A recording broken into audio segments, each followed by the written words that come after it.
Hai, korang nak tahu tak apa itu manfaat yang ada kat dalam team building? Kalau nak tahu, jom ikut saya.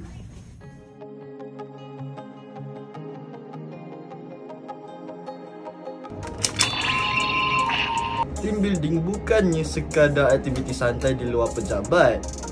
Ia adalah pelaburan strategi dalam pembangunan pekerja tau. Dan yang paling penting sekali, ia dapat membina budaya kerja yang sihat. Bukan itu je, pekerja juga akan dapat lebih mengenali antara satu sama lain semasa melakukan team building ini. Dalam setiap cabaran yang ada dalam team building ni juga dapat memberi kesedaran kepada pekerja tentang pentingnya saling mempercayai dan menyokong antara satu sama lain. Para pekerja juga akan lebih yakin diri untuk memegang setiap tanggungjawab yang diberi dan mereka akan lebih tahu akan potensi diri mereka sendiri. Jadi, apa tunggu lagi?